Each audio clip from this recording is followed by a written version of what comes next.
said yesterday, and it's like I talk in a very broad scale, so I have to do a better job of trying to minimize things. It's not that everything is too complex. I just feel as if a lot of people, especially in a more privileged setting you come from, a lot of people spend too much time complicating things that don't need to be so complicated, right? That's just human nature in general. Right, the more time we have on hands, the more times we're just gonna think about like stupid stuff that we really don't even need to be thinking about, right? I just think there's some things that people waste times on debating and everything that I just don't think needs to be debated as much. People like LeBron James or Michael Jordan, who's better? Yeah, I mean, I make a show about basketball, bro, and I get like we get money for that. I mean, that's just a perfect example of people wasting time on things that don't. People want to find deeper meaning in everything. But there's a privilege within it with everything that we do. So I think like the quality and then like your life depends on the quality of your thoughts. So if you want to have like a very simple life, then yeah, we'll have simple thoughts, no big deal. But if you want to have like a quality life because you want to have options, you want to have like, you know, like pretty much whatever you want at your hand at disposal, we have the opportunity now. So when we touch on complex conversations and you say they're like too complex, it's like, all right, well then we can vanilla the shit out of this and just wonder why we don't live like a life where we can have opportunities. I think like life's just supposed to have friction. Friction is what creates opportunities. I do think that everything doesn't have to be overcomplicated. And I think, you know, I'm on your page now because like, seriously, I went to Home Depot. I wanted to hang a picture. My wife wanted me to hang this picture in her bathroom. And there was like 80 different things to help hang the picture. I was like, realistically, all I need is a nail and a hammer. Why do I need this electric level that you can stick on the wall that has the line? And but things have gotten way too overcomplicated. And I think a lot of our society is overcomplicating things that don't even need to be complicated. Yeah, like somebody I know had like some kind of weird hot dog slicer thingy. I don't know what that was, but Video that was like, whoa. See, you see, it's funny how we conflate all these things together. There's a difference between technology that's unique and make your life easier. You can stand there and slice the hot dogs and this thing just did all this. My husband likes it. Who gives a shit? It has grill marks in it. He likes texture on the hot dogs. It makes him happy. He's a grill master. Whatever. Then my suggestion would be get some Hebrew National, some good quality hot dogs. But that's what drives me. But if he never had that, he would be just fine. He knew that existed, he'd be just fine. Y'all sound like you don't know that. Not gonna lie, bro. This is why I say we're living. This from the person who got Luffy in the back. Don't talk. Don't disrespect Luffy. Stop it. Okay, but this is what I'm saying. We are privileged, and there's nothing wrong with the privilege if you can respect everything and you can appreciate it and reciprocate everything. It's not like we're just like spoiled brats here. Like, it's the privilege that's making people need to find bigger, more meaning in the things. They feel like we have all this privilege, so we have to assign meaning to everything.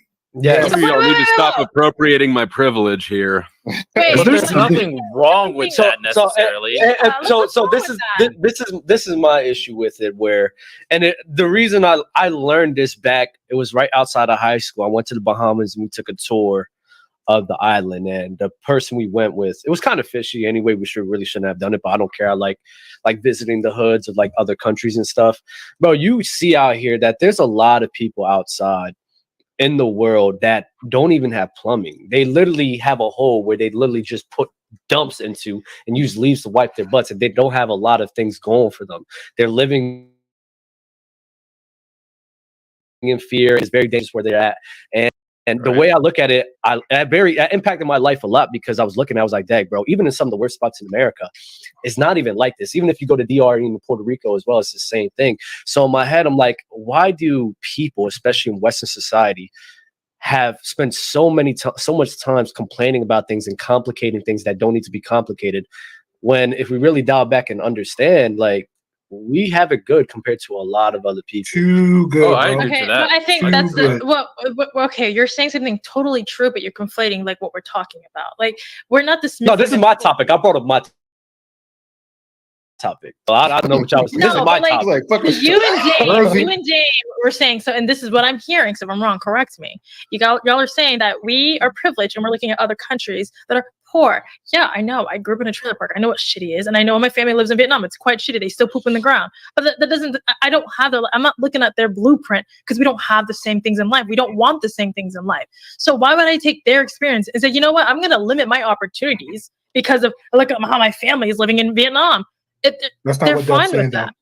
No, yeah, I don't think pro bono lawyer. I want them to correct me pro bono. I want them to check me because I was waiting for you to finish. That's exactly what I was going to say. My bad. That's that Jersey instinct in me. My bad. No, because I know you don't like people interrupting you, so I was going to let you finish. No. I was talking about Great Pill interrupted me, so that's my bad. I'm still learning. I just put up my hands now. Yeah, in New Jersey is we just like we can have a conversation. You interrupt me. All right, cool. Say that, and then let me go real quick. I got you. I feel you. But go ahead, Angela. She got interrupted already. So listen.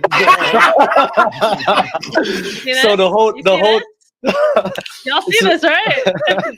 So the whole thing, the thing that I'm saying, it's not about like limiting your opportunity. I think you can always have understanding with people and understand people's avenues and everything, but also to dial back and appreciate like what you have. And maybe I don't have to focus on this thing or give as much care about something as much as I am doing right now, as much as other people do. For example, there could be a lot of the times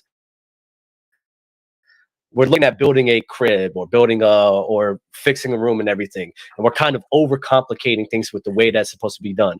Another person comes around and he's like, yo, all you got to do is put this here, put this there, put this there, and then bada bing, bada boom. You're overthinking, right? I think a lot of times, especially in life, a lot of people are looking at this product in this box of life that we need to put all these pieces together, and they need to dial back and be like, yo, there's a lot of simple answers here that we could just plug and play, and we just got to connect those dots real quick. So fine, I'll use your example then. Okay, my family does construction and all that shit. So for them, they're barbaric in ways that they know. They only use what they've known for years. Now, I'm a nosy brat. I like to look at technology. I like to look at new shit that comes out. So I go with my family to go to Home Depot and shit. And then I'm like, wait, what's this? Why can't we try that? They're like, we buy what we know. We do what we do. We don't change. I'm like, but this can make things a little bit easier. Why not? No. I'm like, okay, fine. I let them do what they do. Their life is a bit hard. What I do, go behind their back, buy the shit that I know will work because I'm a sick fuck. What I do, implement it while they're doing the sandpaper shit because they want to do it by hand. And I'm like, no, guys, let's use this. This is an example from like 3-4 years ago. What I'm saying is like, you're saying, don't interrupt her. You're saying, Great Pill, I swear to God. No, you froze for a minute. It's like, I'm going to start speaking Vietnamese to you at this point. Really? When we say that we're complicating things, when things are so simple, you can be simple, like blue collar worker. Some blue collar workers. I'm not going to do this thing where people go to a whole debate. You can work and you can do repetition. You make money, but you also don't grow beyond that unless you decide you want to open your own business, but you're also not taught that. So I'm saying, are we complicating this? Sure, but we want other opportunities. So if I decide to buy a new tool that helps their life, they don't want to, but they use it. They like it. They love it. Okay, shit. It was a little complicated to put the shit together, but it made their life easier. So a little bit of friction and opportunities. Go ahead. Maybe it worked exactly as they wanted it to. The thing you're confusing like being open to change and like complexity. I think it's fine for people to be open to change, but also be simple as well. I'm not negating the fact I'm not negating for people to have the open-mindedness to change and to improve, especially if technology or better ways come across itself, for sure. I think that's important as well. But also to dial back and remember and to analyze that, there are some simple things. There are simple things that are, even though it's simple, a lot of times it is the right answer. But every scenario is different. I just think more and more people need to understand that. Yeah, I'm not taking away from that. Of course, there are some things that should just be simple and some things that we should be open to. Riddell, you have something to say? Yeah, I will say, like, I kind of agree with you, Dub, that people take certain things. Nah, you're a Mars minion, bro. I don't want to talk to you. It's like, nah. Mars minion. That's crazy. That's crazy. Yeah, go ahead, that's crazy. But I agree with you in the sense that Americans definitely take a lot of the things that they have for privilege and a lot of the issues that they focus on, specifically a lot of social issues, shouldn't be that relevant. I think they should reroute the complexities that they're trying to find solutions for to other things, like you were mentioning. Obviously, we have a lot of things that we could talk about in terms of our housing issue that's going on right now, and considering our border issue that's going on right now, healthcare issue that's going on right now. So there are things that we can reroute to that are complex things, but should be more primary focuses. Yes. So I agree to that. But a lot of those things that I just mentioned, there's no simple solution for any of them. So that's my bad, right? you're right in that. And when I did bring up complex is more like putting too much thought into something that doesn't necessarily need as much thought into it. And like you said, we're changing the priorities because the priorities are fucked because of how complex we're trying to, some people try to make things think like, oh yeah, the way I feel is more important than what our solution about how we're going to fix like housing issues and people living on the streets and homeless people and things like that. Right. Yeah. I think it was Ricky Gervais said it. He was like, it's a crazy world where your feelings, should hold equal weight to my facts when it comes to, like your feelings, my feelings are the real is not the same as your fact. Your fact should trump my feelings in most areas of interaction. The facts should outweigh feelings in a lot of things. And I think we try to attach a feeling to everything, even facts, which is I think is crazy. The phrase "your facts" is a problem in and of itself, right? I mean, yeah, because a lot of people if say I have my facts and they're not your facts, there's a good chance they're not facts at all. They're just feelings. Facts are facts. No, I'm talking about 1 + 1 is 2. That's your fact, and that's my fact. Mm-hmm. You know, there's some facts that are just facts. Everything else related to your experience. I agree with you. Your reality is different than semantics. Yeah, your reality is different than your facts. Yeah. Okay then. Yeah. Yeah. The only thing I have to add on that, Isaac, yes, there are things that we can simplify because it's not that complicated. But again, I think there is a lot of complexities in life and there is no one answer for all. I think what works for the majority will ruin the minority. So it's like you can't really find an answer that would make everyone happy. So it's just up to like how you want to address depending on what the topic is about. So we're talking about housing. Couldn't we simplify all of our partners' emotions by dismissing them all immediately? That's true. So, and I think that's what I'm saying. Bring it back to relationships. It's simple. If you take your own self-interest out of your relation, if you put the other person's perspective in mind and take your own self-interest out of it, you would be a lot happier. Your relationship would be a lot stronger. That's simple.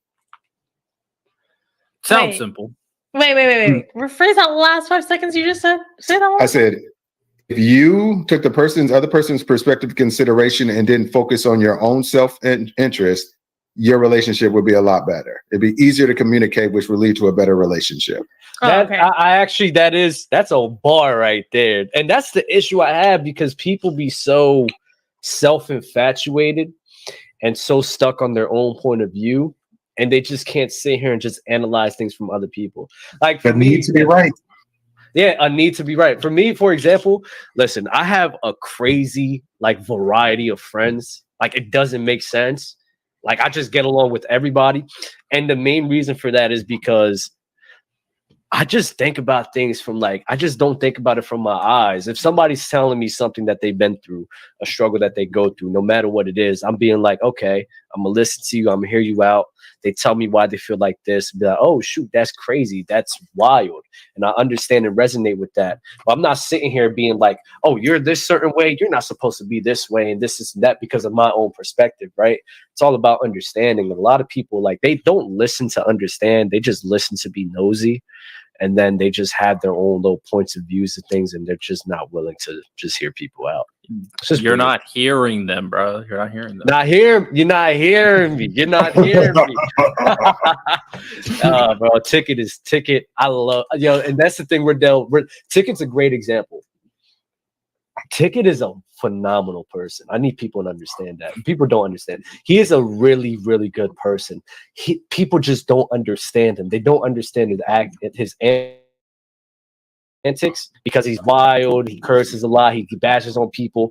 But a lot of times when Ticket be bashing people, it's really just out of like, who's Ticket? A dude on our basketball platform. He's a crazy dude, curses everyone out, cursed me out. I've cursed him out as well. But that's like his way of like bonding with people, right? That's how he bonds. He fucks with the people that he's with, and that's how he does things, right? Me being me, I understand. I've seen people like that, so I understand that. But people, especially when he first got on the show, they couldn't understand that was just who he is, and it's nothing personal.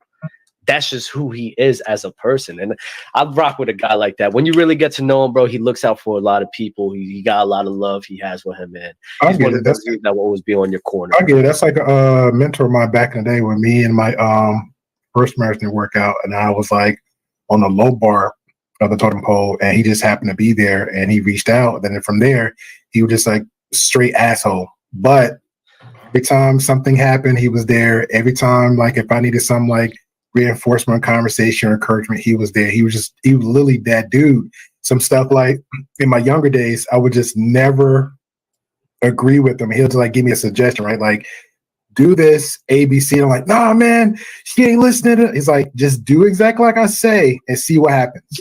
I go do it, come back out, my face just drops. Like, he don't even say nothing, he only throw it in my face. But the asshole part, let's say if we're going out, he know I don't have the money. We just, hey, man, you want something to eat? Sure, okay. Go to the bank, print out it. Like, hey, you wish you had something like this, don't you? You're wishing. I'm like, what the hell is this?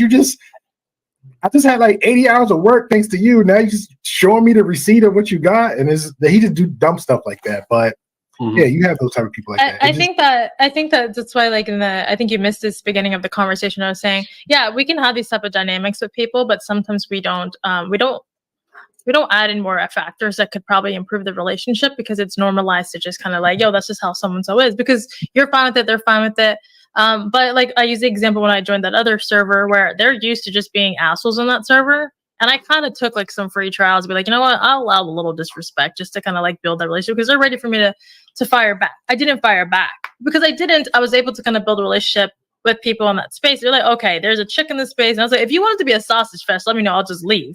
But if you want me here, then we can get along with each other, and I can respect and you can respect me. But if you want to be in troll mode, then I could be in troll mode. You give me what you want and I'll reciprocate that shit. But we have to talk about this because there's a dynamic. There's a man and a woman. So I think that when, for example, your example of the one guy who spazzes out and says crazy shit, if we normalize it, that's fine if he can compartmentalize it. But if he has a duality, we could also tap into like, all right, buddy, right now there's a chick here, not here, unless she says she's cool with it. Because when you take that personality, normalize it, and he gets into a relationship with God knows who, yo, that's how it is. My homeboy treat me this way. Everyone says it's all right. Don't you think that's an issue? Yeah. So don't you think that's well? You can always. We've had multiple conversations with him about this. People are gonna do. We talked about it last night. People are gonna do whatever they want, right? And I'm his friend because I genuinely like that person, right? And I'm not. Part of friendships for me is like I could definitely voice my opinions on what I agree or disagree with them, but at the end of the day, I'm accepting that person for who they are, especially with their flaws, right? So if your friend's like obese and it's hurting their health, and you're just gonna accept it because you like their personality, is that okay? I could tell them all the time, yo, bro, you need to work out. And I literally call my friends fat as hell. Yeah, man, we do that. Yeah, you say you fat, and I say he needs to hit the gym. If he don't hit the gym, I'm not gonna not talk to him anymore because he's not hitting the gym. That's still my guy. Let's still go out. Un momento. I was saying if it affects their health, that means that while they're rather huffing and puffing, they're playing video, they're running up, they can't even do a fucking layup, and you're like, oh man, like you good, bro? You yes, good? I know. I trust me. I've been around people like that. So you would enable somebody's personality and their health just because you love them. Is that not equivalent to crippling somebody? That's not enabling. It's not fat ass. Yes, it's not enabling if I'm telling him you're fat. If I'm telling you need to work out. If you're not making that decision, I have no control over you. You're still my friend. I'm gonna still be around you. I'm gonna still fuck with you. But you know that I've been telling you all the time that you. And the difference is, a man, he probably won't let another guy that's don't have love for him call him a fat ass without saying something. We will protect them because they're not doing a place of love. They're coming from a place of ridicule. But I can say, like, you know, like my homeboys are like, you fucking up. You've been a dumbass. If you can't tell the person that you rocking with you being a dumbass, you ain't got a real relationship. You have a real friendship. Fact. For example, there was a scenario where, no, not me, but it was my friend dealing with it mainly because he was closer to him, but I was close to him as well. There was a friend of ours that, you know, he was getting addicted to, you know, crack and everything, right? So, I mean, they tried, you know, they tried their hardest. They tried to give him, you know, outlets, talk to him and everything, had multiple conversations, right? And they didn't disconnect from him because he continued to do that, right? If there was a disconnect, it's from the other side, but they still was still being there for him, and they did everything they could to possibly send him out on the right path, but the dude fucking OD'd and everything got found on the street. That's not enabling when you constantly tell somebody that they're doing something. Okay, so we all know the definition of insanity is doing the same shit over and over, expecting different results. So let's say that you're expanding what you think to the fullest potential of being a great parent, great friend. You're like, this is all I got. I'm giving you my all. I did what I could. But just because you did what you could doesn't mean that was the right way.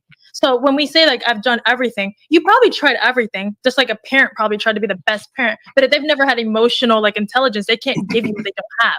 So when you're saying like somebody OD'd, I'm not saying it's your fault. I'm not saying you probably could have changed, but I'm saying like if somebody has health issues and they're your friend, they probably have poor habits that come with it. And you're saying like, hey, no big deal. That's still my homie. I like him for even his flaws, but it is affecting the friendship. I'm not going to enable him, but I'm going to tell him he's a fat ass. Is there not a root to why he's a fat ass and it's affecting his health? And you're just saying like, it is what it is. I told him to toughen up and it is what it is. Like, but nobody's saying that. I said, I've acknowledged that, yo, they're doing this wrong. I tell them that, yo, you got to fix up your habits. You got to fix up your eating habits. You got to do this and you got to do that. If they don't, people are going to do what they want at the end of the day. I use myself as an example with my parents. They told me the right things to do for my whole entire life. You missed this. Just you were gone. Radell, you were here when I addressed this, right? That if somebody tells you to man up, but they themselves are not a man, there is no model to lead after. So you could say, be a good child, be a doctor, go be a doctor. Meanwhile, your parents have never been this. You're like, yeah, okay, I hear you, but I don't see you. I don't know what's a model. There's nothing to go by. So you could hear what you need to do, but you don't know how. I've had models though. I've had people model. I had people throughout my whole entire life to be good models to me. At the end of the day, I still did whatever I wanted to do because that's just what I choose. People have free will. They choose what they want to do. It is what it is. Now, at the end of the day, is like I'm bringing the Bible in this. Like God puts the paths in your way to overcome whatever struggles you're going with. Oh my God! But people so much sense. You're religious. Exactly. It doesn't matter. Hold on. This is just life in general, though. There's no way. There's no way you can have control over people. So let's say, Angela, you do every single thing possible to sit here and help a person. They still don't react. What's the solution? I cut the person off and then I ruin the friend. I just cut the friendship right off completely. You think that's beneficial to them? Of course not. I've never said that. Okay, so then what do I do if everything that I'm thinking is supposed to help them, I'm being emotionally supportive, I'm being there for them, I'm telling them about their habits, I'm telling them because I have done this before, I'm telling them that they need to lose weight and they're still not reacting. What do I do then? Right. So let me expand on this. So I'm saying, like, when we talk about these things sound complex. We don't want it because we only want to do what we want to do, what we only know how to do. Now, I'm not saying it's your job or your responsibility, but if you love someone, it is your job to go beyond what you probably even know. It's not my job to have different groups of friends and be in different spaces. I enjoy seeing if people can change and conform and be better. I enjoy doing that. Is it my job? No, I just find it cool to see that shit. I go out of my way to learn what I could change, to see if this is like, how can I provoke you to kind of like, all right, this is what I've done. It's not working. This chick is questioning it, but she's coming from a good faith, from a good place. Maybe I should change. Maybe this isn't the right way to do things. I'm not saying it's your job, but if you want to, you could. There always is another answer. It doesn't mean you actually know how to do it. But then you're eliminating the fact that somebody just doesn't want to change at all. No, who doesn't want better? Everybody wants improvement. That's why we get new phones. I promise you, there's a lot of people that is fine with the eating food all day. There's people that fine with just being on a computer all day and just playing games and beating their dicks. There are a lot of people that just enjoy doing that. Yeah, no, people enjoy it because that's the best it gets for them. But if you offer someone something better, you're telling me someone won't take it? Like you're the one who says that men would cheat if they had the option. So why would they just be okay with one chick and still cheat? In that case, with that same example, why do you have to cheat then? No, because of temptation. That's a whole different thing about temptation coming into form. Better. It's temptation is better. Short and long-term payoffs. It's the duration of the reward. Yeah. Because people know, especially losing weight and not being a crackhead anymore, people even in that instance know that what they're doing is harmful for their health. They know they shouldn't be doing that, but they are still committing that action because at the end of the day, there are just some people addicted to flaws. There's people addicted to living that way. There's people addicted to being in that trauma. There's people really addicted to that way because they don't have a better option. They like, for example, if someone gives you a better option, no.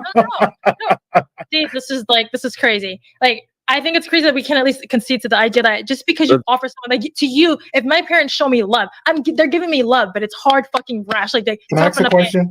I'll wait. Great pill, brother. Jesus effing Christ. If you show somebody what you only know, you think it's great for you, but it doesn't necessarily mean that different strokes for different folks. I'm sure we all heard of that shit. So just because it works for you doesn't mean it works for them. So you could mean well, but it may not hit them the way it hits you. So just because you're saying that these people won't hit, they can't see that this is better for them, but they need to know that, all right, well, at one point do you say something that actually triggers them to be like, oh, wow, you mean well. This is an easy transition. People don't change because they're scared of change. But if the change is beneficial and it's better, they're always going to take it. People don't change because they're comfortable. People are addicted to comfort. And if they're doing things that are making them comfortable, even though that the option to go on the right path is the correct path, they're addicted to their comfort. So they choose to stay in that. That's just what people don't. I'm be honest with you. People do not like working out. They hate it. They don't. But they do it because it's beneficial to their health. But then there's a lot of people that's just addicted with just staying home and being comfortable. Because that's their only option. So you're exposed. If you're incentivized to do something, it's you not their only option to just stay at home or go to the gym. No. If you're a fat ass and you're like, I'm just comfortable. Like, hey, guess what? You get this hot girlfriend in this new fucking car. If you go to the fucking gym, you mean to tell me they wouldn't take that option, even if they're comfortable? People are comfortable because that's the limited options around them. But the rewards aren't guaranteed. I've seen people, and this is what happens. They get motivated off of an instance due to whatever. They continue that motivation for maybe a month or 2 months. Because I know people that are bodybuilders, they're personal trainers as well. And guess what happened? For whatever reason, they're motivated. And guess what happens? They go back to their comfort. It's just people are addicted to their comfort. And even though they see the promised land waiting for them, they're like, nah, that's a little bit too much effort. Let me go back to what I was doing before. We ignore the fact that sometimes the things that look like bad or comfortable decisions are actually the best thing they've got going for them, and in the moment is a rational decision. There are people out there who what they have going for them in their life is a drug habit. Yes. I know. Yeah, I've seen plenty of drug addicts. They would tell me to my face, I don't want to do this. I know this is terrible. I hate the fact that I can't even be around my fucking kids because of this nonsense. But I am stuck though. I am addicted to this shit. And it's not the fact that they don't know that there's a better light to go to, but they are stuck in that addiction. Yeah. Okay. There might not be a better life there. That's what I'm saying. There might not be a better. Some people have such a shitty life that is the thing that gets them through the day. There are people like and I agree with. There are some people like that, but then there's also a lot. But there has been people getting jobs and actually doing well, and then they went back to it, and it's because and it's sad. It breaks my heart. And I think that there's more. I think there's more like what you're describing than what I'm describing. Riddell, go ahead. So, I kind of agree with what both you and Dub and Angie are saying, because I do think there is a percentage of people that will relapse every single time. But I also think that there is a good number under the right method could get out of the situation that they're in. Right. So, for example, not to use your example, let's throw a hypothetical out. If there's a guy who's obviously overweight to the detriment of his health, he may have a stroke in a couple of years, maybe potentially. Right. So telling them to do it all the time, maybe that's just not good enough. So it's like, hey, man, I'm going to your house. We're going to the gym. Let's go. Come on. We're going to the gym. I'm dragging you to the gym right now. And that could be a good solution for this particular person. But it wouldn't be a temporary solution, because when it comes to working out, for some people, like I said, it depends on the person. Once you start working out, it can create a habit.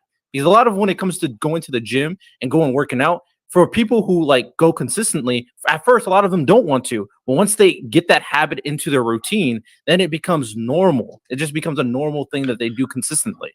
So my thing is, when it comes down to it, and this kind of goes to our bigger conversation that we had with Tyson, is yes, there will be those individuals out there that no matter what you do, what you say, they won't get better.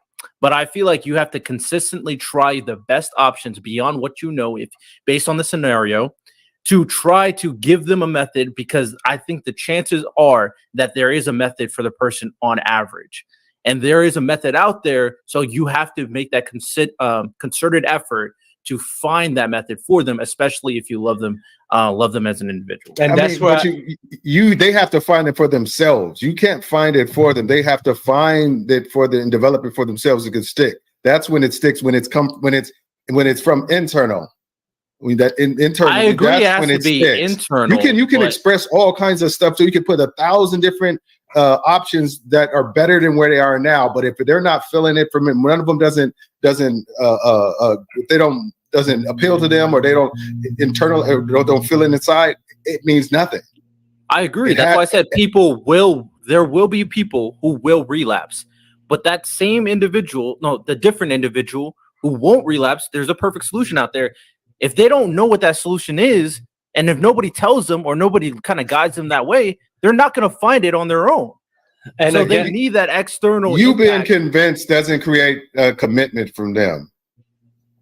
And you can be as convinced as you want, but it will not generate commitment from them. Commitment is internal. They have to be convinced and committed. Wardell, let me ask you. They have to be convinced and committed, but if they don't know it, then they can't be convinced. Wardell, let me ask you this: have you ever met somebody? I've been saying. Wardell, have you ever met somebody? Have you ever met somebody? When a guy says it, everybody understands. But go ahead. I don't understand it. I have my hand up before him. So Angela. Crazy. That's fine. Angela, I didn't respond. No. I had my hand up before Riddell, so I didn't agree with anything he said. I agree. I know what both of y'all saying. I disagree still with both of y'all. Riddell, have you ever met somebody addicted to a toxic relationship? You gotta think about it. Yes. Have, right? Do you have an automatic answer in your head? Okay. So you've seen similar to that.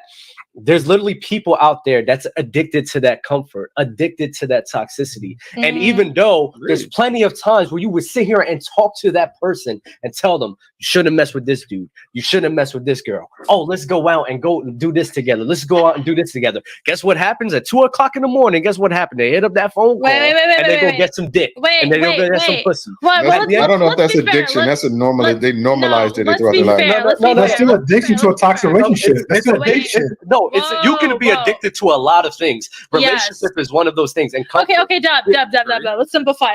You like simplifying things. Let's do this. Okay, you have 2 girls. You're fucking with 2 girls right now. You always go to the toxic one. The vanilla one's very nice, but she's very fucking vanilla. You always go to the toxic one because she makes you feel some type of way. She blows you like you're fucking happy in red light district. Sure. You're happy, but then they're like, wait, why do you keep going back to her? Because she gives you what the other one doesn't. Like even if the other one's good, she gives you the inverse of what the other one doesn't. If that person gave you everything, why would you still go with the toxic if number one had it all?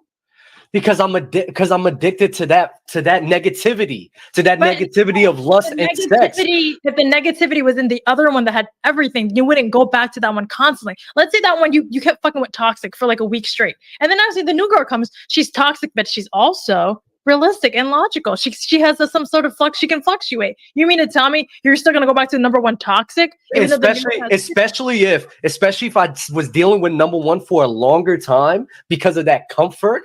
Naturally, a lot of people stick with the person that they're comfortable with. So even me and a lot of people would stay with that person. It's whoever is making them comfortable and they're addicted to that comfort. Yeah, but I just replicated the entire person and added like 5 more features to them. And you're saying you'd still go back. And I'm telling you, there's even when you have even when you have a new John coming around here doing that, I'm still addicted to that person because at the end of the day, we built a level of comfort with each other because of that. My point is when we reel this back in about toxic relationships and working out and everything, people are addicted to comfort. They are addicted to what makes them feel good and comfortable. And people, when you can do everything you could talk to them everything you weigh. You can sit here and show them the right ways to get out of a toxic relationship, to not be like this, to not be a cheater, to not be a fat ass, to not be an addict. But at the end of the day, people do what they want. A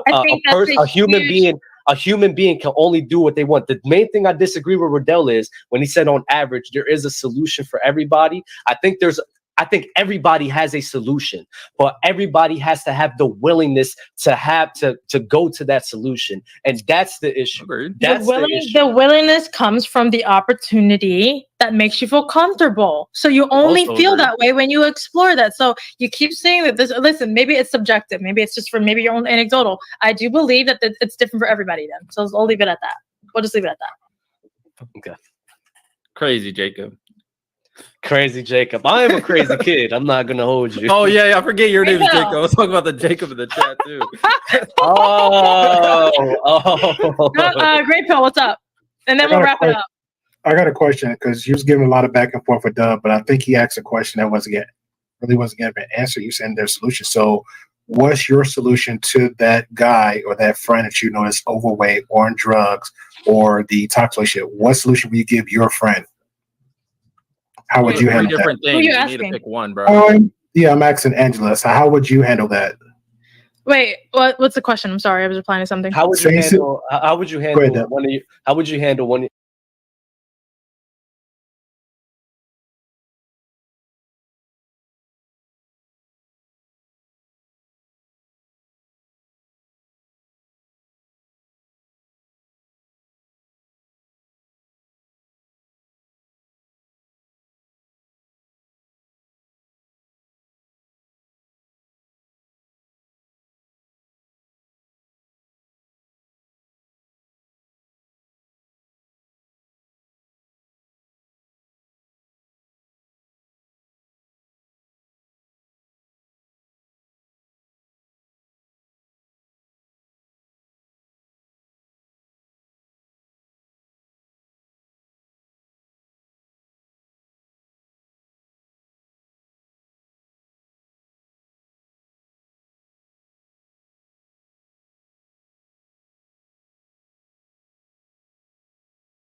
simplifying things. Let's do this. Okay, you have 2 girls. You're fucking with 2 girls right now. You always go to the toxic one. The vanilla one's very nice, but she's very fucking vanilla. You always go to the toxic one because she makes you feel some type of way. She blows you like you're fucking happy in red light district. Sure. You're happy, but then they're like, wait, why do you keep going back to her? Because she gives you what the other one doesn't. Like even if the other one's good, she gives you the inverse of what the other one doesn't. If that person gave you everything, why would you still go back to toxic if number one had it all? Because I'm addicted to that negativity, negativity of lust and sex. If the negativity was in the other one that had everything, you wouldn't go back to that one constantly. Let's say that one you kept fucking with toxic for like a week straight, and then actually the new girl comes. She's toxic, but she's also realistic and logical. She has some sort of flux. She can fluctuate. You mean to tell me you're still gonna go back to number one toxic? Especially if I was dealing with number one for a longer time because of that comfort. Naturally, a lot of people stick with the person that they're comfortable with. So even me and a lot of people would stay with that person. It's whoever is making them comfortable and they're addicted to that comfort. Yeah, but I just replicated the entire person and added like 5 more features to them. And you're saying you'd still go back. And I'm telling you, there's even when you have even when you have a new John coming around here doing that, I'm still addicted to that person because at the end of the day, we built a level of comfort with each other because of that. My point is when we reel this back in about toxic relationships and working out and everything, people are addicted to comfort. They are addicted to what makes them feel good and comfortable. And people, when you can do everything you can, you could talk to them everything you weigh. You can sit here and show them the right ways to get out of a toxic relationship, to not be like this, to not be a cheater, to not be a fat ass, to not be an addict. But at the end of the day, people do what they want. A human being can only do what they want. The main thing I disagree with Riddell is when he said on average, there is a solution for everybody. I think everybody has a solution, but everybody has to have the willingness to go to that solution. And that's the issue. The willingness comes from the opportunity that makes you feel comfortable. So you only feel that way when you explore that. So you keep saying that listen, maybe it's subjective. Maybe it's just for your own anecdotal. I do believe that it's different for everybody then. So I'll leave it at that. We'll just leave it at that. Okay. Crazy Jacob. I'm a crazy kid. I'm not gonna hold you. Oh yeah, I forget your name is Jacob. I was talking about the Jacob in the chat too. Great Pill, what's up? And then we'll wrap it up. I got a question because you was giving a lot of back and forth with Dub, but I think he asked a question that wasn't getting an answer. You said their solution. So what's your solution to that guy or that friend that you know is overweight or on drugs or the toxic relationship? What solution would you give your friend? How would you handle that? Who are you asking? You need to pick one, bro. Yeah, I'm asking Angela. So how would you handle that? Wait, what's the question? I'm sorry, I was replying to something. How would you handle one? Have you ever handled one of your friends going through a toxic relationship? I do this shit all day long. Yes. And so how would you handle it? How would you handle it? So there's no one. So everyone's personality is different. Like you can't just have you have to study the person you're with. Like if someone says how do you make your man happy? My man is different than someone else's man. There's no one answer to that. So you have to learn. But I'm asking generally as a friend. Like if one specific friend you could think on top of your dome in a toxic whatever relationship, how would you handle that exactly? Doug gave like a million scenarios of back and forth with almost half the panel. How would you give a great illustration of handling that? Me, I always go to the core. I like to understand how someone was raised, their relationship with their parents, with their religion. I have to get down to the core of these things before I try to assume what works for them. Then I like to ask questions. I don't assume things. I ask. And then I'm like, okay, let's question this person and then see how they feel. From there, you kind of dig. You fucking Nancy Drew the situation. What works for me may not work for her. So I can't just answer something that simple. I do this all day long, and it's weird to even say that, but you just ask questions. Okay, I got you. No, I got you. I'm on crack right now, smoking crack. I'm on drugs. Boom. How would you handle me? Did I meet you this way? Did I meet you this way, or did you out of nowhere start to smoke? You just met me. Okay, then I would ask you, hey, what the fuck's going on? Well, first off, you can't just ask me. You have to build a relationship with them to be comfortable to even talk to them about these things. People have to be comfortable talking about this. Okay, now we're 2 years in. You know me. I'm still on crack. Okay, your whole point to this is me trying to figure out why you're still on crack? No, how do you handle the solution? That was the main question. How do you handle your friend that's on an addiction? How do you handle that? because you telling Dub like, hey, that rainbow's on the end. They should know. I gave them the solution. My Bada friend, bing, bada for bing. example, if I if I have a friendship that's on crack, I'd have to understand. I'd want to build a relationship with them to see why their relationship with their parents. What are their day-to-days like? If you're doing crack, that means you're not doing anything productive in your life. So that means I have to understand, like, why are their days filled up with, I don't know, going to fucking church, having family? Where's your family? Oh, let's get some fucking therapy. Let's talk about why you feel like you have to go spend your last $20 on drugs. I can't afford it, Angela. I've known you for 2 years. Then I supply them a job because I have the opportunity to supply them a job. Then I find the rehabilitation. There's always an answer for people. And no matter what answer. My bad. I need to correct this for people who do crack. A lot of them are actually in jobs. And the reason they're on the streets is because of that addiction that they got addicted to. A lot of people ruin their lives because of that. Yeah. I mean, we can go. So they didn't start out with nothing else to do. They started out with everything in their hands, and then they lost everything. Yeah, they got to be able to afford to buy the crack. Yeah. There's no matter how we reframe this, right, Paul? Like, we can even go to anecdotal. I have someone in my life that's like that, and I deal with this person on a daily basis, and it's my job, and not because I have to, because I want to do this shit, and there's improvements with it. But it takes time and patience. And if you want to pay it forward and you do it, and if you don't, then you're a selfish bastard and you're fine with it. It doesn't matter. But it really goes about how much you really care about them. I see improvements. Maybe this is my own anecdotal experience with everyone I deal with. I like it. Maybe 3 years ago, I couldn't say this, but who I am now, I enjoy this shit. I like seeing the reciprocation and the improvement with people. Now, what works for me did not work for this person, but it takes time. I don't like burning. I smell smoke. I leave. Some people got to see the house on fire. It's up to you to learn the person. There's no simple answer to this. Yeah, but wouldn't that be fair to say that, again, going back to what Dub said, right? So if you're saying you see smart, you smell fire is burning, so I'm a citizen. So Dub is saying the same thing. I'm agreeing with them. If I got a friend, I'm talking to him, like I see these bad traits and habits about him, I'm speaking to him directly. I'm coming from the heart. Yeah, I don't know. I'm sure Dub's the type of person, hey, I went to a month, a week. I've done that with a friend. I got a big ass fat cousin. He got a little weird little socks with like grandma used to have. He know he effing up. But what he's gonna do? He's still gonna go out to eat. He gonna tell me what to do. He even make jokes. I'm fat as shit. He gonna still eat what he want. We go to a restaurant. What type you want? Baby girl, you know how I am. Look at me, what size I. He make fun of himself. So he's gonna do what he want to do.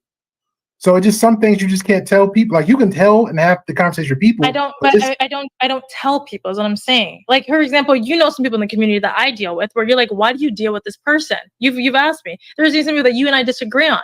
And then I will tell you, like, the one person that we disagree on, I find out she's autistic.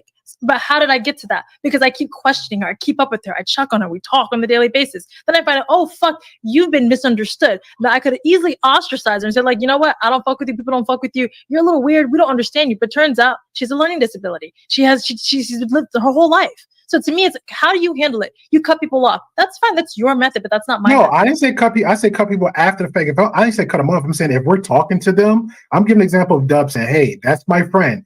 He effed up. He know he's doing something wrong. He understands it, but he's still my friend. We're still going to hang out. We're still cool. You're still like, hey, let me still beat on that person. Let me still beat on that person. Let me still beat on that person. Dub like, no, that could ruin a friendship too. If you keep bringing that up, actually. I do want to ask both of you a question real quick. Go ahead. Sure. So, in the situation where there's a toxic relationship, and obviously your first friend, you gave him all the advice and everything, and he's like, I keep on going back no matter what. Yes. Now you have a second. You have the first friend. He just I literally have a scenario like that in my head, so I'm like, yes. So he just went back and was like, okay, I did everything I could. Now you have a second friend, brand new relationship. Now he's in a toxic relationship, and it keeps on going back. Are you going to not attempt to help him, or are you going to say, "Hey, man, the first one was a lost cause. He's a lost cause too"? I got you. This happened. One happened recently with a coworker. This is recent. The first one you talked about, my brother. Perfect example. My brother. Me this too. Knucklehead. This knucklehead. He was in her, but it's both of them at the end of the day, right? I get a call like, hey, bro, can you come get me? I'm like, yo, I knew the situation. I'm like, you gotta wait because where I'm at, I can't come get you right now. I go meet up with him. We finally get there, thinking by the time I get there, all his stuff gonna be packed up and we're gonna go, right? What did he do? Do the little dance and shimmy, drag stuff out, do the little drama, finally get him in the car. Like Andy said, do the talk. Let him talk for a whole hour. But again, that's my brother. I know him. But I still let him talk for a whole hour. Drive an hour talk. I said, hey, are you done? Okay, cool. Look, gave him all the solutions, gave him the answer. You still my brother. I love you. I got you. You my boy. But if you call her a whore, you saying she's the sins of Babylon. You're saying she's sucking so many dicks. Don't go back to her now, because if you go back to her, guess what you're doing? You the whore too. You're sucking dicks, and you're the bitch too. Guess what he did the next day? Go to her house, stay up in her house, living, eating off her, using her car, everything else. Now at that point, I'm not washing my hands from him. You're still my boy. You're still my brother. I love you. I got you. But you ever call me again for some dumb shit like that? Guess what's not gonna happen? I'm not gonna waste my time and gas on you. It better be for something reasonable. Now the second guy, just recently met him. He comes up. He feels like he want to talk and conversate and all this stuff. I said, cool. What's on your mind? He tells me a story about a 3-year relationship he was in with a girl. The relationship was toxic as all get out. I sit there and laugh. I said, yo, you sure you done with her? He said, yeah, man, the cops called us in. I said, you sure? Because it sounded like in my mind, it sounded like you still gonna go back. I said, are you sure? I gave him my advice. I had the conversation. We sat at my job, wasting my time. I sit with motherfucker for 2 hours talking about the same shit. At my job, wasting my time having a conversation with him, right? But I didn't get an attitude. Later on, I say, you know what? I give you 3 weeks. But I even counted one in my head. I gave him 3 weeks. He come back week 1. Come back week 2. Come back week 3. Smile on his face. Smile on his face. Hey, what's up, man? And you know, I was like, you made sweet, sweet love till you didn't it. You made sweet, man. I went back with her. I said, yo, we good.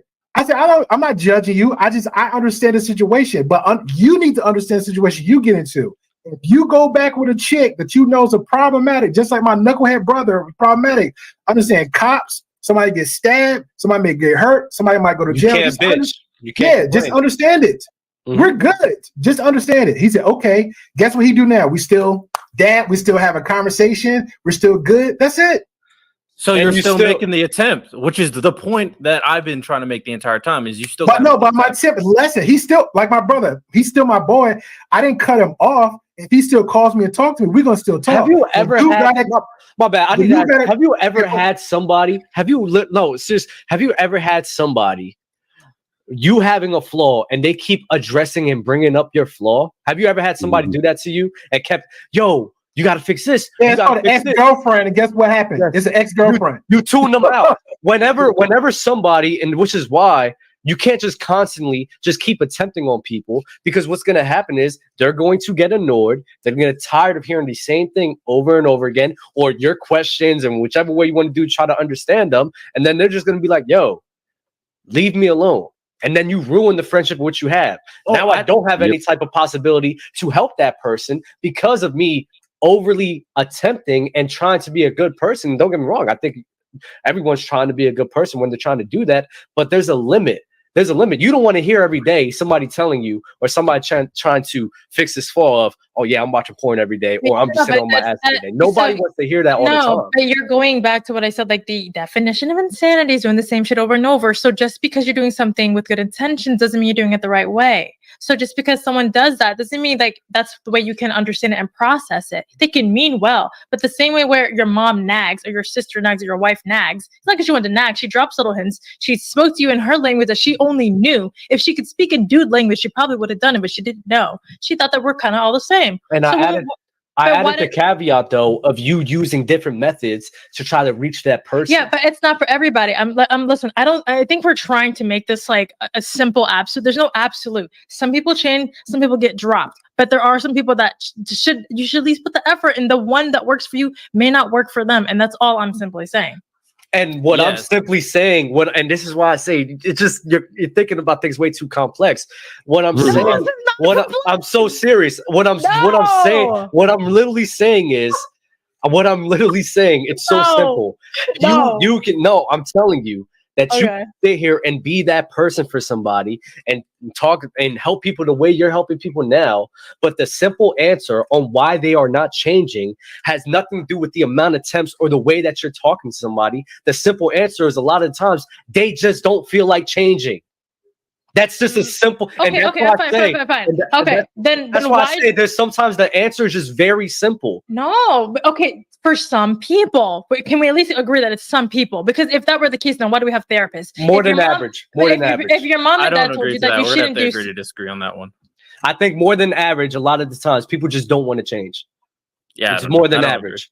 People just don't want to change. They're addicted to their comfort. They're addicted to this, and they're just addicted with that lifestyle. It's just, that, and they just don't want to change. Okay, so your life. Let's say your lifestyle is a PS fucking I don't know 1. I play PlayStation all day. No. Who said PS1 around here? I'm trying to make this as shitty as possible. Let's go with the damn narrative, okay? That's the narrative. Shitty futon, homeboys, and some cold ass fries. You're comfortable in that shit. You're telling me that if I offer you something better, you would not take it because you're comfortable, is what you're saying. Yes, a lot of people do that. Yes. And what you think is better, might not always be better. Like you can say that sobriety is better, but have you tried heroin?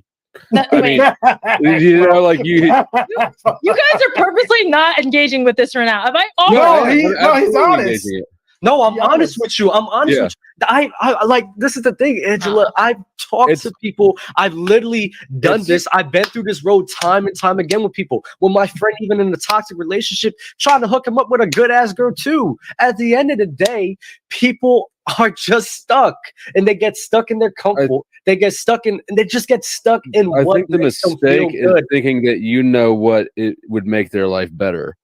Of course. A lot of people like their life better doing shit that you don't like or approve of. Eating burgers and fries every single day. I think the proper terminology, I think the word me and Angela are just like disconnecting from y'all. Thank you. I'm you guys say the Riddell. Fuck that. Hey, I can't believe when you guys every time when I come around here. Wait, did you call me a beta? Wait, no, I'm not. No, relax there. I am not a beta. Let's not start that. All right, it doesn't matter. I'm gonna go back to using because of your shit. If you just tried harder, I'd be sober still. Anyway, so I think the disconnect here is, for me, and it seems for Angela as well, is the word a lot. It's the word most. It's like, it's a percentage, bro. Like, that's why I don't agree with Dub saying more than average. I don't agree with a lot of people think that their terrible situations is better for them. I don't agree with that. I think it's a small number of people. I think it's a minority population that are on these no lost cause situations. Wow, Riddell, let me ask you something, right? I'm gonna get nasty. Are you in shape? Not peak, unfortunately. You're not, but are you in shape at all? Are you in peak conditioning? Is your diet 100% great? Oh, it's good. It's average. I'll give you average. It's average. Okay, let me ask you, why aren't you doing more to put your body in shape to what it needs to be? Why am I not doing more? Because I gotta get a car. That's why. You could. I know somebody that worked 2 jobs and was still working out in bodybuilding. So why? Again, I'm gonna ask you a question. Why? There's more to it than that. Wait. Car in the gym is no. Let them have this. Let them have this. No. Again, you could take, if you really want to change and you really want this better scenario. Again, let me ask you: did you move him to the back room? That's disgusting. That's actually disgusting that you did that. But again, let me ask you: why aren't you making more of an effort to put yourself in shape where you need to be? All right, let's get into specifics now. Hey, let me ask you: how long have you been out of shape? Since I moved to Ohio. Before that, I was in the gym every day. So how long ago was that? 5 months ago. 5 months ago.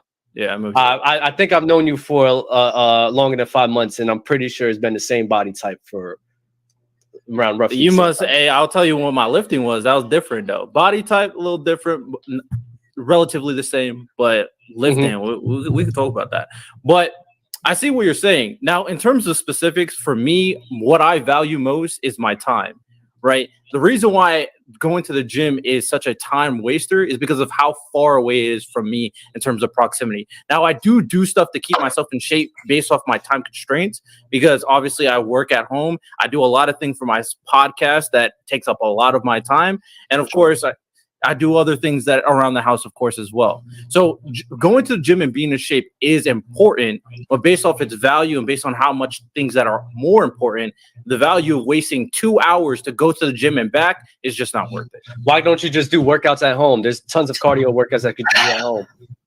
Because I'm being the friend for you. Riddell. Let's do this. You can do cardio workouts at home. You can sit here and do up downs. You can sit here and do 10 downs. You do a lot of things to put yourself in shape. So again, why aren't you doing that now? And I'm giving Let's do some right now. We can do some right now. this is important because the value of the situation, I'm not in desperate need to be in the best health of my life. What I am in desperate need of is obviously something related to my podcast. So if I wasn't doing my necessary things regarding my podcast, my political podcast is very important. That's your judgment. The rest of us think that your life would be way better if you got in shape. Exactly. Okay, now we're being disingenuous. Wow. The whole situation. His close friend is telling him. This is close friend. Body shame. His close friend is telling him about his health. Stop. I don't want you to get fat. I don't want you to get caught up in laziness, Riddell. And I don't want you to get caught up in that about you, man. You need to do this now so that you don't get fat later on. I need you to do this. Let's go. No. Stop. We're being disingenuous. Angela's analogy from the start was a obese person that was on the verge of potentially dying from a heart attack. Which was the extreme. I am not in that situation. What are we talking about? And that's not all. That's not the whole. Wait. So if we're talking about what's morally correct, then Dub, why are you in hookup culture? Why are you sleeping with girls? Because I'm a piece of shit. Okay, and I will own up to it. I will own up to the I will own up to the fact that I'm addicted to that lust, that I'm addicted to that comfort. I will be honest with myself and honest with people that's what I do. Okay, it's simple. It's simple. Was Riddell not being honest? Was Riddell not Riddell was being honest, and all I have to say is, Riddell, in all honesty, you just being lazy because you could just sit here and do workouts at home. You just don't feel like putting in the extra time. Which you made that choice. You made that choice, and there's excuses you was giving Dub. Let's keep it 100. You was making. So you're comparing something. The analogy is perfect. You're comparing that to being a toxic relationship. Because that's like me saying this. I haven't found the one. All right, watch this, Angela. I'm gonna give you an excuse. I haven't found the woman for me that meets my needs, so I'm gonna sit here and keep doing what I have to be doing. I believe that. Okay, Dub, it's still piece of shit behavior, even though I'm justifying it just because I'm justifying that I haven't found the right one yet. It's still still shouldn't be doing that shit. Yeah, just because you're in a lost cause situation. Oh yeah, go ahead. No, okay. So what? I don't understand what point you're trying to make, Dub. Like you're playing an extreme example. I got you. Riddell said it's too much. He has not enough time on his hands because it's 2 hours away from him, and he's doing a lot of things. What I'm saying is, all right, the reason I'm in hookup culture because I haven't met the woman that has met the criterias and standards that I have for my life. So until I meet that person, I'm still going to live this way. Okay, fine. So if a guy is extremely fit and he's healthy, but he has to do drugs to be fit, he looks physically healthy, but he's harming him. You're saying that he should still do it? Because we're saying, wait, because at this point, we're talking about what's detrimental. Like if Riddell's saying, hey, it would be detrimental to my fucking mental health if I added in 2 extra hours when, hey, I have all this. Because remember, we're talking about mental health in general. If mental health means that, hey, it's a sacrifice. No. This whole the principles are exactly the same. The principle is exactly the same. You guys are wild. The principle is exactly the same where the three of us decided that what is best for his situation was detrimental for him. He didn't decide it. He doesn't. The same reason you did, Andrew. That's what we doing. And my bad. Going in the chat. I gave him solutions to working out from home, so he don't have to do 2 hours. It's called up downs. It's called 10 downs. You can sit here and do cardio workouts at home. I've given him solutions. He's still not taking it because at the end of the day, like y'all told, because at the end of the day, he just doesn't feel like it. But my bad. I just need to do a better. You're not hearing me. You didn't hear what I said. In your words, I just need to do a better job. I just need to do a better job of trying to reach out to you guys. No, Dub, you need to talk to the family. I need to understand why. I need to be in depth into why. Riddell, why don't you work out, man? You have the time to do it, bro. Apparently, you really do this, man. You just not really talk to the family. Come on, all right, this is the issue. Like, I do want to address something, Dub, real quick, bro. I literally said that I was doing stuff at home. I already said that. You're not doing stuff at home looking like that. The point of prime condition, is different. But the whole point of the conversation is value. The value of your life being threatened by being morbidly obese should be the first thing on your mind so you can live another day. The value of me being in expert condition is not nearly as important. Oh my God. Riddell, So can I ask a question? And again, Riddell, I've been in a scenario where there has been a literal crackhead with his life on the fucking line. And in every single avenue, you talk about therapists, you talk about rehabilitation centers, you talk about spending hours and hours talking to them. It did not fucking work. So are you going to sit here and try to tell me and try to tell those people that was helping him that at the end of the day, they just did not come up with the right solution for that person? No, because I said there's lost cause scenarios. Me and Angela both said that there are situations. No, she's more on that. No. She's more on that. Keep going at him. Keep talking to him. Keep going at him. No. Angela's right here, Grey Pill. You can ask me. First off, I said there was. Oh, I'm looking at you. I said different strokes for different folks. So I said there are some people where you can try. There's reasons why we have to drop some people. There's a reason why therapists said, I'm not going to work with you because you're not receiving the information. But there are some people where like your parents can tell you, you can't do this, you shouldn't do this. They don't receive it the way their parents are telling them. You give them to a fucking therapist, all of a sudden they are, I'm improving in life. Some people think therapists is stupid, but it works for other people. So again, we're going in circles with this conversation. What works for Dub? Dub likes that shit, just black and white, bullet points. Simple, but for some people that may not actually work. But again, I'm not telling you the scenarios and the solutions which they made. I'm telling you that even when somebody is trying to be as broad as you are and trying to reach them in multiple avenues and multiple methods, it still doesn't work. There's a lot of people I know that try every single thing. It doesn't work. And if therapy, a lot of people do therapy. Why are more and more people getting more fucked up if therapy is so large? Because a lot of times the methods in which they're using, they're trying to think things way too complex. A lot of times it's just a simple answer. I promise you it's that. You're generalizing when you say that. So if you're saying that the issues are just there and they're going to therapy, okay, they're not fucking dead. Because if they weren't, they would probably just off themselves. So the one issue is solved, but the main core is like, hey, I'm broke as fuck. Life is beating me up and down, but at least I have someone to talk to this shit about. So I think that when you're talking about the surface of, why are you bopping your knee like that? Is this conversation heating you right now, Dom? Hey, why you on my man like that about his bobbing knee? You know, why we on? Let me rock. What is with this pro bono shit, Grey Pill? Why we on my man about to bop his knee? You know, hella glazed. Not gonna lie, Grey Pill. Let's talk about the talking points. We gonna talk about. I ain't gonna lie, it did look kind of funny though. But go ahead. Oh yeah, me bobbing my knee. Yeah, my bad. Go ahead. Who are you? All right, well, listen. He wants me to never save his life, bro. Like, you don't want me to save your life, dog? I mean, what if his teeth were on fire? Would you piss in his mouth? Oh yeah, why not? If we I can help you. We gotta save him. You gotta whip that thing out, yo, bro. Open up. It's the only heroic thing to do. Hey, exactly. Man, that's the Christian thing to do. Yep. Yeah, we're all equals out here, boy. Come on now. No, I'm not doing this.